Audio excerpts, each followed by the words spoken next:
من هو يا سعد؟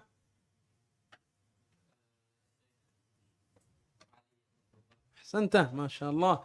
قال ولا يجوز جعل صحيفة بالية منه أي من القرآن وقاية لكتاب.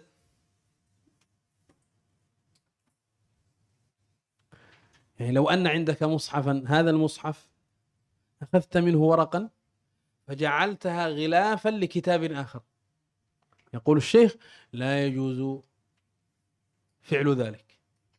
القرآن عظيم ينبغي أن يعظم ولا نصنع معه هذا الصنيع، فلا نأخذ ورق المصحف ونجعلها غلافا لكتاب آخر، بل يجب محوها بماء طاهر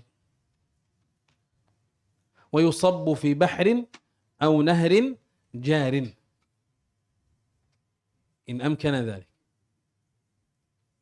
أو حرق ما لا يمكن إصلاحه من المصاحف التي حصل فيها تقطع وما إلى ذلك، حرقها وجعل رمادها في مكان شريف نظيف.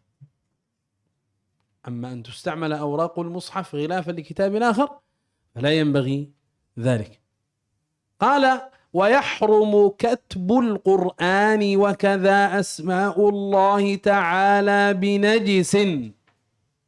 إذن يحرم أن نكتب القرآن وهكذا أن نكتب أسماء الله الحسنى بنجس، هذا امتهان ولا يجوز، أو على نجس أو على مكان نجس أو شيء نجس. ما عندك كتاب؟ ما عندك كتاب لا يوجد؟ ضاع خيرا إن شاء الله. قال ومسه به إذا كان غير معفو عنه، فلو كتب بنجس حرم مسه لغير الطاهر لأنه قرآن. هذه مسألة قد تقدمت. إذا لا يجوز أن نكتب القرآن ولا أن نكتب أسماء الله الحسنى بنجس، بشيء نجس، لا يكتب بالدم ولا غير ذلك من النجاسات، أو على نجس فلا يكتب في مكان نجس أو على شيء نجس، لا يجوز، هذا كله امتهان. كلام الله عظيم ينبغي أن يعظم. وهكذا لو أنه كتب بنجس هل يمسه المحدث؟ نقول لا، في المسألة التي تقدم الكلام عنها. قال ويكره كتبه على حائط ولو لمسجد، فلا يكتب القرآن على الحائط ولو كان هذا الحائط حائط مسجد، فإن هذا مما يؤدي إلى امتهانه. ثم القرآن ما أنزل لهذا الأمر، ما أنزل للتزيين أن نزين الجدران به. قال ولو لمسجد، وهكذا وثياب، لا يكتب القرآن على الثياب والطعام ونحو ذلك، لأن هذا كله مما يؤدي إلى امتهانه. فلو كتب قرآن على لباس سيدخل صاحب اللباس الحمام وهو يحمل كتب شيء من القرآن على ثيابه، هذا امتهان. إذا لذلك نقول لا يصلح هذا الصنيع. قال ويجوز هدم الحائط، يعني الذي كتب عليه شيء من القرآن، كلام عن الحائط الذي كتب عليه شيء من القرآن، ليس الحائط عموما، فذاك من باب أولى. حائط لا تحتاجه لا بأس أن تهدمه، إنما الكلام هنا عن الحائط الذي كتب عليه شيء من القرآن. ولبس الثياب وأكل الطعام ولا تضر ملاقاته ما في المعدة، لأن ما في المعدة قد تغير صار نجسا. فلو أن هناك طعام كتب عليه شيء من القرآن هل يجوز أكله؟ نعم يجوز أكله، لكن ابتداء لا نكتب القرآن على الطعام، ما في داعي إلى هذا الأمر. فلربما بقي منه شيء مع شيء من القرآن ورمي، والله المستعان. قال بخلاف ابتلاع قرطاس، وجهان أو قرطاس، فإنه يحرب عليه مما عليه اسم الله. فهذا ربما قد يضر بالإنسان، يضر بمعدته أن يأكل القرطاس، فما فيه من الحبر ما فيه، وهكذا الورق ربما أضر ببدنه، ولا ضرر ولا ضرار. ثم قال ولا يجوز كتبه على الأرض، تكتب القرآن أو شيئا منه على الأرض، هل يجوز ذلك؟ قال لا يجوز. ولا على بساط يعني فراش ونحوه مما يوطأ بالأقدام، هذا كله مما يؤدي إلى امتهان القرآن، ولذلك لا يصح ذلك كله. قال ولا يكره كتب شيء منه في إناء ليسقى ماؤه للشفاء. قال ولا يكره، هذا اختيار المصنف، وأجازت ذلك اللجنة الدائمة، وأفتت أيضا بأن تركه أولى، يعني يجوز لكن تركه أولى. تقدم قبل قليل أن هذه الأحبار التي تستعمل في الكتابة فيها مواد كيميائية قد تضر ببدن الإنسان، والمسألة فيها خلاف عموما.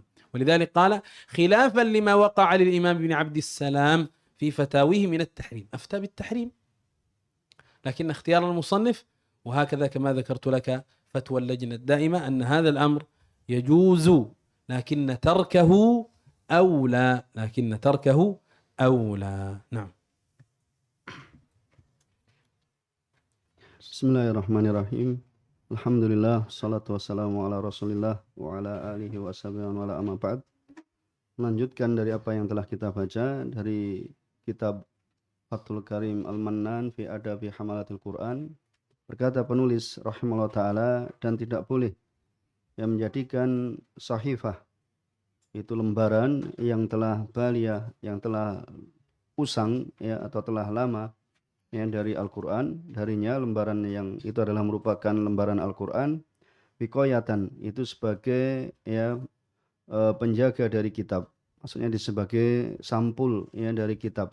Jadi misalnya diambil dari bagian yang telah ya rusak, kemudian telah lama ya, kemudian dijadikan sebagai sampul ya pada kitab yang lainnya ya, karena Al-Quran itu adalah agung dan wajib untuk diagungkan ya, bahkan wajib ya di sini menghapusnya ya. Kalau kertas tersebut, lembaran tersebut ya sudah usang ya, sudah lama, maka yang disebutkan di sini adalah wajib untuk menghapusnya dengan air yang suci, kemudian dituangkan ya di lautan ya, di lautan atau di ya sungai yang mengalir ya, dituangkan, yaitu tuangkan di air lautan atau di sungai yang mengalir. Ini apabila memungkinkan. Atau tadi beliau sebutkan bahasanya atau dibakar. Ya, apa yang tidak mungkin untuk diperbaiki ya, maka itu adalah dibakar ya, karena ya tidak bisa digunakan kembali. Ya, kemudian dijadikan ya dari romatnya, yaitu dari abunya, ini di tempat yang yang bersih. Ya, di tempat yang bersih. Kemudian ya wayahrum, dan diharamkan menulis Al-Quran ya, begitu pula nama-nama Allah Subhanahu wa taala dengan suatu yang najis ya, karena ini adalah merupakan bentuk ya penghinaan ya, perendahan ya, atau ya menuliskan pada suatu yang najis itu di tempat yang najis ya, atau ya mengusapnya ya dengan suatu yang najis ya, apabila itu adalah suatu yang tidak dimaafkan. Makna ghairu ma'fuin an. قد أشرت إلى هذه المسألة التي هي إذا كتب بنجس هل يمسه المحدث؟ Apabila ditulis dengan suatu najis ya, suatu yang najis, apakah ya seorang yang memiliki hadas kemudian memegangnya ya, maka ini diperhatikan ya.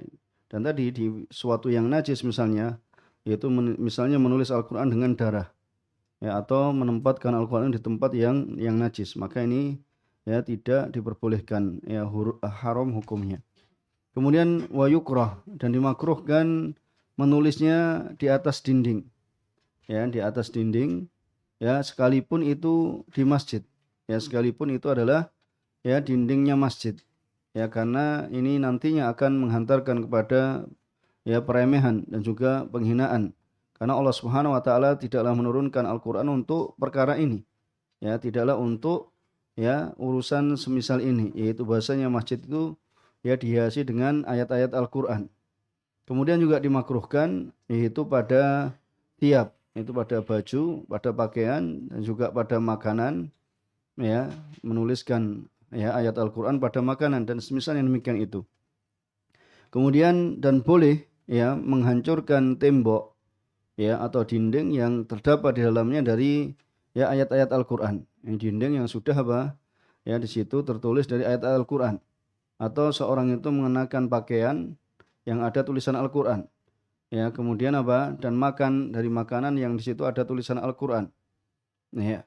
Kemudian apa? Dan ini apa? Ya tidak memudaratkan ya apabila itu berada di ya mi'dah itu atau di ma'idah, itu di lambung. Ya, sudah mulaqah, itu sudah bersatu atau mengenai ya dari lambung, ini tidak mengapa. Ya, misalnya makanan yang tadi apa di situ dalam makanan ada tulisan Al-Qur'an, ya maka ini apa tidak mengapa apabila itu dimakan kemudian apa masuk ke dalam lambung. Berbeda ya apabila seorang itu ibtila. Ibtila itu apa? Menelan. Ya, menelan kertas. Ya, berbeda menelan kertasnya. Ya, kalau menelan kertas ini di situ terdapat apa? Ada tintanya. Ya, yang bisa jadi apa? Ya, tinta itu akan ya meracuni dari apa? Atau akan membuat mudarat kepada lambung. Maka fa innahu yahrumu alaih. Maka sungguhnya ini adalah ya diharamkan. Kenapa? Karena ya bahwasanya Rasulullah SAW telah mengatakan la darara wa la dirar. Jadi seorang itu ya tidak boleh ya melakukan suatu perbuatan yang membahayakan bagi dirinya ya dan juga membahayakan pada orang lain. Kemudian wala yajuz, dan tidak boleh yaitu menulisnya di atas tanah. Ya, di atas tanah, dan juga wala ala bisat, begitu pula di atas permadani atau alas kaki dan semisalnya dari apa yang ya yutok bil akdam, yaitu diinjak dengan apa? Dengan kaki. Ini tidak diperbolehkan. Kemudian wala yukrah, dan juga tidak dimakruhkan. Ya, itu menulis suatu dari Al-Qur'an fi ina. Ya, diletakkan ya, kemudian diletakkan di wadah, yaitu untuk diminumkan airnya itu kepada orang yang sakit, yaitu untuk ya mendapatkan obat, yaitu untuk berobat. Ya, dan ini adalah ya ikhtiar ya dari musannif. Ya, pilihan dari musannif, dan ini adalah diperbolehkan oleh Lajnah Ad-Daimah. Ya, mereka memfatwakan akan kebolehannya. Tetapi di fatwa yang lainnya Lajnah Ad-Daimah juga menyebutkan bahasanya tarkuhu aula. Jadi meninggalkannya itu adalah ya lebih utama. Ya, kemudian di sini juga dikatakan liman khilafan, yaitu berbeda pendapat dengan apa yang ya yang dipegang oleh Imam Ibnu Abdissalam ya dalam fatwanya, ya bahwasanya adalah termasuk yang apa diharamkan. Ya, diharamkan ini menurut ya fatwa dari Ibnu Abdissalam rahimahullah taala. Maka tadi ya telah sebutkan bahwasanya ya Lajnah Daimah juga memiliki fatwa ya meninggalkannya itu lebih utama ya, dan apa namanya kadang bisa memberikan madarat tinta yang ya yang ada di dalam air tersebut. Kemudian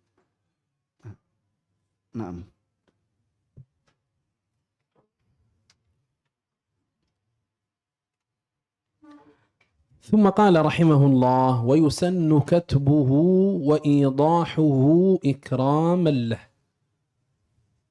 إذا كتبت شيئا من القرآن اكتبه بخط واضح، وهذا من إكرامه، من إكرام القرآن أن تكتب القرآن بخط يمكن أن يقرأ بوضوح أحسن ما تقدر. ولذلك ذكروا أن عمر لما رأى رجلا كتب من القرآن أصغر الكتبة، يعني كتب القرآن بخط صغير، فضربه عمر وأمره أن يكبر الخط إكراما للقرآن. ليش تكتب بهذا الخط الصغير؟ إذن لابد بكون اكتب بخط بين واضح، وهذا من إكرام القرآن، والله المستعان. ثم قال: وكذا يستحب نقطه، والنقط الإعجام، نقط الإعجام يعني الباء تحتها نقطة، والنون فوقها نقطة، والتاء فوقها نقطتان، وهكذا. هذا يسمى إيش؟ نقط الإعجام. وشكله الحركات، كل ذلك مستحب، لأن المصحف الذي كتب في الكتبة الأولى كان بلا نقط، وكان بلا شكل، كان خاليا من النقط، وخاليا كذلك من الشكل، فيستحب نقطه، وهكذا يستحب شكله، صيانة له من اللحن والتحريف. جيم تتميز بنقطة في أسفلها، خلاف الخاء فيها نقطة في أعلاها فوقها، وهكذا الحاء ليس فيها نقط. تميزت الجيم عن الحاء عن الخاء، عرفنا هذه الأحرف.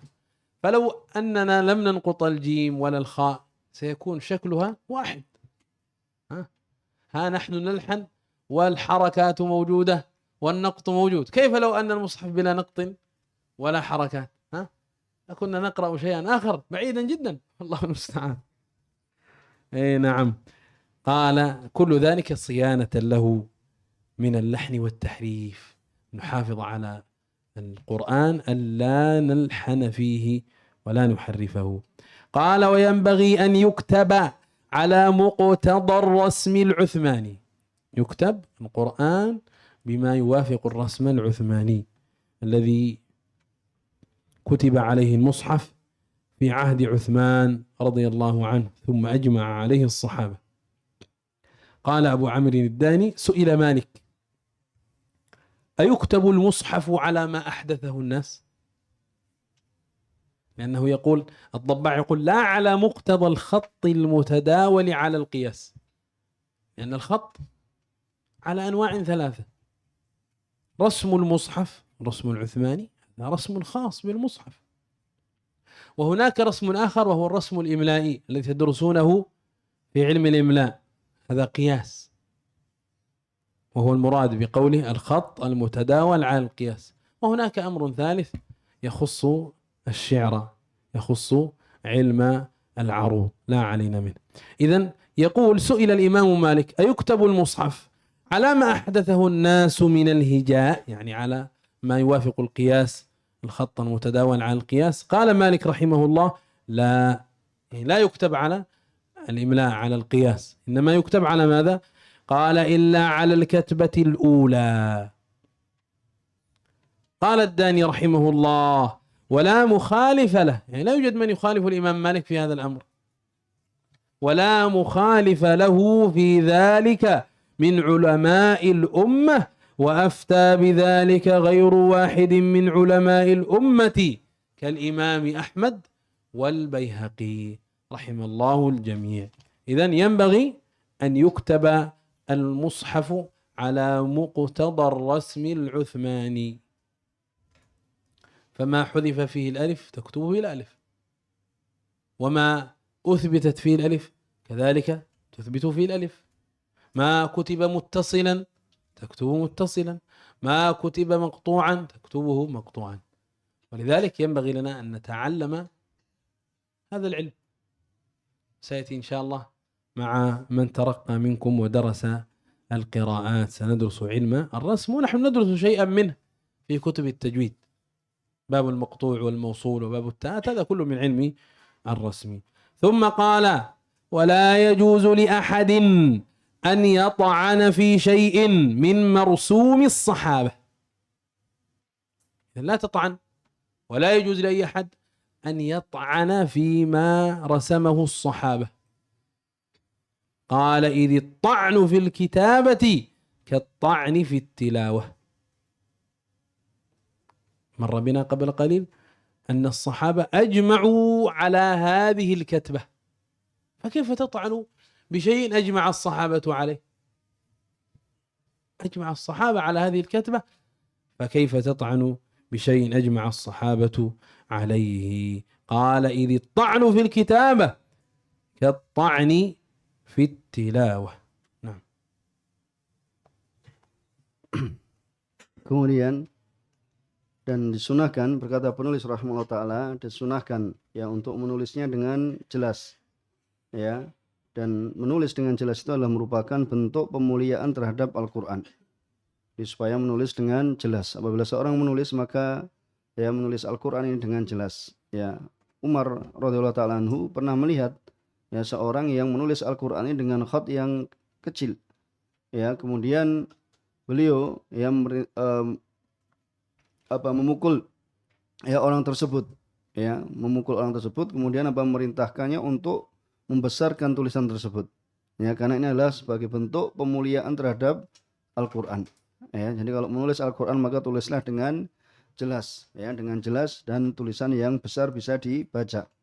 Begitu juga kemudian disunahkan yaitu untuk memberikan titik, ya naktuhu ini adalah i'jam, ya misalnya ba itu adalah ada titik di bawahnya. Ini tah, ada tahu, yaitu di bawahnya itu ada nuktoh, yaitu maksudnya ada satu titik. Ya kemudian tak misalnya ada dua titik di atasnya. Kemudian wasakuluh yang juga memberikan harokat, ya memberikan harokat. Ya dan ini adalah suatu yang mustahab, ya adalah suatu yang disunahkan. Ya kenapa? Karena dahulu Al-Quran itu tanpa titik dan tanpa adanya harokat. Ya jadi dahulu Al-Quran itu dengan ada tanpa adanya titik dan tanpa adanya harokat. Ya, tapi dahulu ya orang hafal Al-Quran, ya kemudian ini disunahkan ya supaya tujuannya sianatan lah minalahan, itu supaya menjaga ya terhadap Al-Quran ini dari kesalahan, ya kesalahan dalam membaca dan nanti akan mengakibatkan ya watahrib, yaitu penyimpangan di dalam makna.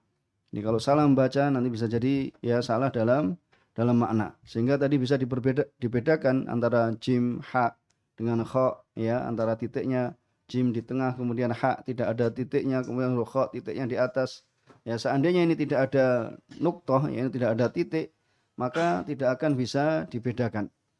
Kemudian selanjutnya wayam bahi, ya dan selayaknya untuk ditulis ya sesuai dengan ya yang mencocoki Rasm Utsmani, ya yang mencocoki dari Rasm Utsmani. Ya tadi beliau sebutkan ya bahwasanya dalam penulisan Al-Quran ini ya di sana ada 3 ya tentang khat atau penulisan itu. Yang pertama adalah Rasmul Utsmani, ini yang digunakan untuk menulis Al-Quran. Kemudian yang kedua adalah ya Rasm Imla'i yang disebut dengan kiasi, yang antum pelajari ya dalam ilmu ya khat, ya dalam pembahasan ilmu khat, ya nanti terkait dengan ilmu imla juga, yaitu ini yang kiasi, ya. Kemudian yang ketiga adalah yang lebih khusus adalah terkait dengan ilmu arud. Ini bagaimana nanti dalam menyusun dalam bait-bait syair, dan ini ya tidak ada kaitan dengan kita ya secara khusus. Ya maka ya di sini bahwasanya menulis Al-Qur'an itu harus sesuai dengan dengan Rasm Al-Utsmani. Ya bukan ya menurut ya muqtada tuntutan dari khat yang mutadawal, itu yang yang berlaku ya alal qiyas, yaitu sesuai dengan qiyas, itu tadi ya sesuai dengan kaidah imla atau kaidah ilmu khat yang dipelajari. Ya kemudian ya di sini dilanjutkan wala yajuz, dan tidak boleh bagi seorang pun untuk ya mencela apa yang terdapat dalam ya Rasm Al-Utsmani, ya Rasm Al-Utsmani.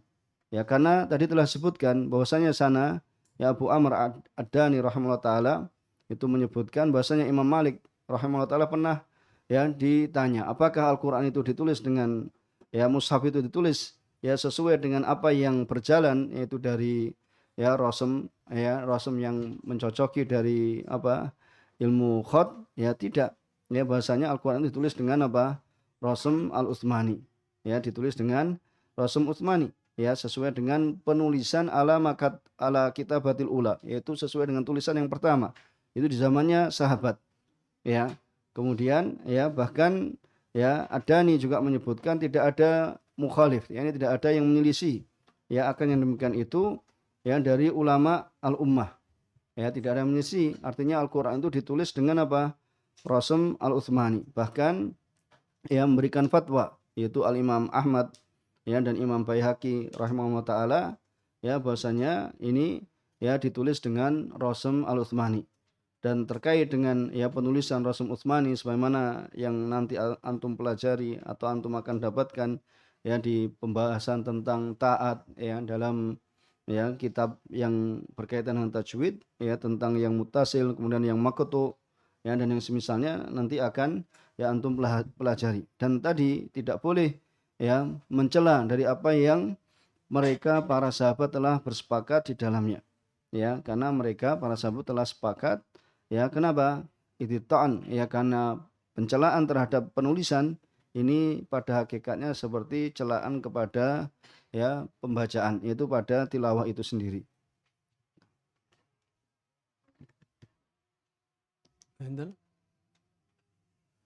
ثم قال رحمه الله وتجب صيانة المصحف من كل أذى ويحرم سبه والاستخفاف به. يعني يجب أن نصون المصحف من كل أذى وهكذا يحرم سب المصحف والاستخفاف به كفر. قال ويستحب تطيبه وتعظيمه وجعله على كرسي يعني مكان إيش مرتفع أو في محل مرتفع فوق سائر الكتب. فلو كان عندك كتب وعندك مصحف أين تضع المصحف؟ تضعه فوق الكتب تعظيما له. قال وتقبيله يستحب تقبيله قياسا على تقبيل الحجر الأسود والقيام له إذا أقدم به. كل هذا معطوف على يستحب. ثم قال وعده بعضهم بدعة لكونه لم يعهد في الصدر الأول. الشيخ ابن باز رحمه الله يقول لا حرج في ذلك في تقبيل إيش المصحف لكن تركه أفضل لعدم الدليل. يوجد دليل يدل على تقبيل إيش المصحف. قال وإن قبله فلا بأس. وقد روي عن عكرمة بن أبي جهل رضي الله عنه أنه كان يقبله ويقول هذا كلام ربي. لكن هذا لا يحفظ عن غيره من الصحابة ولا عن النبي صلى الله عليه وسلم وفي روايته نظر. لكن لو قبله من باب التعظيم والمحبة لا بأس ولكن ترك ذلك أولى. ترك تقبيل المصحف أولى. لذلك الألباني رحمه الله يجزم ببدعية ذلك يقول تقبيل المصحف بدعة كما ترى هنا وعده بعضهم إيش بدعة. لماذا بدعة؟ لكونه لم يعهد في الصدر الأول. شيخ الإسلام يقول القيام للمصحف وتقبيله لا نعلم فيه شيئا مأثورا عن السلف. هذا عندك في الحاشية قيام للمصحف وتقبيله لا نعلم فيه شيئا مأثورا عن السلف.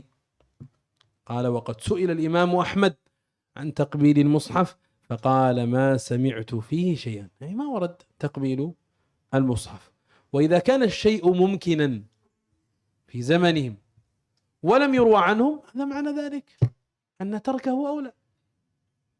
فما دام أن المصاحف موجودة في زمانهم وما كانوا يقبلون المصاحف إذا نحن نكون مثلهم نعمل ما عملوا فلا نقبل المصاحف والله المستعان والله المستعان. ثم قال ويستحب تعاهده بالقراءة فيه يوميا.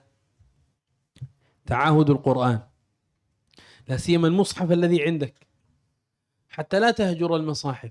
بعضنا قد يكون عنده عدة مصاحف ولا يقرأ إلا في مصحف واحد. إن استطعت أن تستغني عن ذلك فتوزع هذه المصاحف لمن يحتاجها هذا أولى. وإلا تعاهد هذه المصاحف بالقراءة فاقرأ في هذا تارة وفي هذا تارة حتى لا تهجر المصاحف. وتحذيب القرآن بمعنى تقسيمه حتى يقرأ كل قسم بيوم وما إلى ذلك، هذا كان من عادة السلف، كانوا يحزبون القرآن، فكانوا يختمون القرآن مثلا في 5 أيام، إذن يقسمون القرآن إلى 5 أقسام، كل قسم في يوم. وبعضهم كان يقسمه إلى 7 أقسام.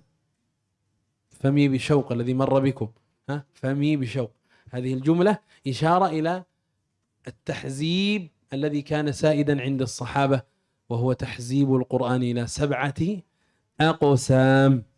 وهكذا من السلف من كان يختم القرآن كل يوم، كشعبة مثلا، وقصته معروفة، شعبة بن عياش أبو بكر الراوي عن عاصم رحمه الله. والأصل في تحزيب القرآن حديث عبد الله بن عمرو بن العاص، النبي صلى الله عليه وسلم قال: اقرأ القرآن في كل شهر، إذن كل يوم جزء، حزب، قسم، يعني هذا القسم جزء، حتى إذا مر شهر تكون قد ختمت القرآن. فقال: إني أطيق أكثر من ذلك. ماذا قال له النبي صلى الله عليه وسلم؟ قال: اقرأه في 20، وهكذا حتى بلغ 3. إذن هذا أصل في تحزيب المصحف. ثم قال: ويحرم توسده، يعني جعل المصحف وسادة، تجعل المصحف تحت رأسك وتنام عليه، هذا يحرم، هذا امتهان للمصحف. ينبغي لنا أن نعظم القرآن وأن نعظم المصحف. ومد الرجلين إليه، يعني المصحف هنا أمامه ويمد رجله إلى المصحف، هذا لا يصح، هذا امتهان أيضا للمصحف. قال: وإلقاؤه على القاذورة، أن يرمى المصحف في مكان قذر أو على شيء قذر، لا يصح، لا يجوز. والمسافرة به إلى أرض العدو إذا خيف وقوعه في أيديهم، مر بنا في المجلس السابق أليس كذلك؟ فإذا كان لديك مصحف لا تسافر به إلى أرض العدو، طبعا في ذلك الزمان اللي كان فيه حروب بين أهل الإسلام وبين أهل الكفر، والله المستعان. أما في زماننا فتعرفون حال المسلمين من الضعف والمهانة. قال: ويحرم محوه بالريق، تكتب شيئا من القرآن فتمحو بريقك، هذا لا يجوز، هذا امتهان. قال: أي بالبصق عليه، فإن بصق على خرقة ومحاه بها لم يحرم. وهذا في زمانهم، فكانوا يكتبون إيش؟ بمواد يمكن إيش إزالتها بذلك. أما في زماننا فالأمر يختلف. قال: ويصح بيعه، بيع ماذا؟ المصحف، وشراؤه على الصحيح، هذا قول الجمهور، يصح بيعه ويصح شراؤه. وكرهه جماعة، وكرهه جماعة، ورد عن ابن عمر كراهة ذلك، لكن قال ابن عثيمين ربما هذا في زمانهم لحاجة الناس. قال: ويحرم بيعه من الذمي مطلقا، لا يباع المصحف للذمي مطلقا، والله المستعان. نكون بهذا قد انتهينا من هذا الباب، نشرع إن شاء الله في مجلس غد في باب آداب المعلم وشرطه. نكتفي بهذا، نستاذ ترجم لكم ونسامشي. جزاك الله خير. Kemudian ya, hendaknya mana tadi? Ya. Wa tajibu siyanatul mushaf. Iya. Ya, wajib untuk menjaga mushaf ya dari semua ya sesuatu yang menodainya. Ya, ini ada, ini sesuatu yang menodainya, yaitu dari ya suatu yang najis dan semisalnya. Kemudian wa yahrum sabbuh, ya, atau ya haram hukumnya adalah mencelanya, ya, atau istighfaf, yaitu merendahkannya. Kemudian apa? Wa yustahab, ya, ini tadi bahwasanya yaitu semua dari bentuk apa? Dari bentuk pencelaan terhadap Al-Qur'an, karena yang demikian itu bisa menghantarkan seorang itu pada ya kekufuran. Kemudian disunahkan yaitu untuk tatyibuh, yaitu memberikan minyak wangi, ya, memberikan wangi-wangian terhadap Al-Qur'an, wa ta'dhimuh, untuk mengagungkan Al-Qur'an. Ya, kemudian meletakkannya di atas kursi atau di atas meja, ya, intinya di atas, ya, au fi mahal, atau di tempat yang murtafi, yang lebih tinggi ya dari semua kitab. Jadi misalnya seorang meletakkan Al-Qur'an maka tidak boleh ya di atas Al-Qur'an diletakkan kitab-kitab yang lainnya. Ya karena ini adalah bentuk takziman lah. Kemudian wa takbiluh yaitu apa? Tentang mencium Al-Qur'an. Ya ini atofnya kepada yustahab. Ya kiasan ala takbilil hajar al-aswad. Ya ini dikiaskan karena ya kebolehan tentang atau sunnahnya mencium hajar al-aswad. Kemudian wal qiyam, yakni seorang itu berdiri ya karena mengagungkan Al-Qur'an apabila idza uqdima. Ya, apabila Al-Qur'an dihaturkan kepadanya, dihadapkan kepadanya kemudian dia berdiri ya untuk mengagungkan Al-Qur'an. Kemudian di sini wa'adda ya wa'addahu ba'dhum ya wa'addahu ba'dhum bid'ah. Sebagian dari ulama mereka menganggap ini adalah suatu kebid'ahan. Kenapa? Karena tidak ya didapati lam yu'ad. Ini tidak diketahui ya di generasi awal dari ya salafuna saleh. Sebagian membid'ahkannya. Ya, kemudian tadi beliau menyebutkan bahasanya Ibnu Bas rahimahullah taala itulah kharat fi dzalik, yaitu tidak mengapa yang demikian itu. Ya, akan tapi meninggalkannya itu adalah apa? Lebih utama. Ya, meninggalkannya itu lebih utama ya karena apa? Karena tidak ada dalil. Adapun apabila dilakukan maka tidak mengapa. Tapi meninggalkannya itu lebih utama. Dan tadi telah diriwayatkan ya dari Ikrimah ya putra dari anak dari siapa? Ya Abu Jahal. Ya yang melakukan apa? Yang demikian itu yaitu mengangkat Al-Qur'an, kemudian hada mencium Al-Qur'an, kemudian hada kitab Rabbi. Ini adalah kitab Rabbku. Ya, tetapi apa? Dalam riwayatnya terdapat ya permasalahan ya bahkan tidak ternukilkan dari kalangan para sahabat ya yang mereka melakukan akan yang demikian itu. Kemudian bahkan tadi Al-Imam Al-Albani rahimahullah taala beliau apa? Yajzim, yaitu apa? Memastikan akan apa? Akan bid'ahnya. Yaitu tentang apa? Mencium mushaf. Ya, dan sebagian mereka yaitu tadi sebagaimana disebutkan menganggap ini adalah termasuk dari perbuatan bid'ah. Ya, kemudian yang disebutkan ya suila Imam Ahmad ya tentang yang demikian itu masami'tu syai'an. Aku tidak mendengar ya akan hal itu sesuatu pun. Ya karena ya itu tadi memang tidak didapati dari generasi awal dari ya sahabat radhiyallahu taala anhum. Ya kemudian ya Syekhul Islam Ibnu Taimiyah rahimahullah taala mengatakan juga di situ al-qiyam ya limushaf wa takbiluh ya bahasanya ya berdiri untuk menghormati mushaf dan juga menciumnya la na'lamu fi syai'an ma'thuran anis salaf. Ya kami tidak mengetahui ya ada riwayat ya athar dari salaf ya dari salaf. Kemudian selanjutnya ya wa yustahab ta'ahuduhu bil qira'ah fihi yaumiyan. Itu apa? Disunahkan bahwa seorang itu menjaga dengan membaca Al-Qur'an itu apa? Ya setiap harinya. Ya di zaman kita ini ya terkadang apa seorang memiliki lebih dari satu mushaf. Maka hendaknya seorang itu apa? Ya memperhatikan supaya mushaf yang ada padanya itu ya tidak kemudian dihajar. Maksudnya apa? Ditinggalkan. Ya kalau ada yang tidak memiliki ini bisa apa? Dibagikan kepadanya. Ya bisa dibagikan ya kepadanya supaya apa? Kepada orang tersebut yang tidak memiliki Al-Qur'an ya supaya Al-Qur'annya kemudian tidak ditinggalkan. Ya maka ini ya diantara bentuk ya dari ya upaya bahwasanya seorang itu menjaga Al-Qur'an yaitu dengan membacanya. Ya dengan membacanya. Kemudian tadi tentang apa? Tentang tahzib ya dari membagi-bagi dari ya Al-Qur'an karena dahulu salaf itu ya mereka dalam membaca ini ya mereka membagi Al-Qur'an itu ada yang ya 5 aksam, ada yang 7 aksam. Kemudian dari yang disebutkan dari siapa? Abdullah bin Amr bin Al-As radhiyallahu ta'ala ketika ya tentang membaca Al-Qur'an ini bahwasanya apa hendaknya seorang itu tidak meninggalkan ya dalam seharinya itu menyelesaikan 1 juz sehingga dalam 1 bulan ya dia telah selesai dari Al-Qur'an. Ya kemudian Abdullah bin Amr bin Al-As ini apa saya mampu lebih dari yang demikian itu. Ya kemudian Rasulullah SAW menasihatkan ya 20 hari kemudian selanjutnya sampai yang dalam hadis ya dalam berapa? Itu 7 hari. Ya. Dalam hadis 3 hari ya dalam 3 hari dan tidak boleh kurang dari yang demikian itu karena seorang itu apabila terlalu cepat ya dia tidak mengambil apa nasihat ya tidak memahami makna itu. Anda bisa lihat dalam hadis Syekh tadi tidak menyebutkan ya secara sempurna dari hadis.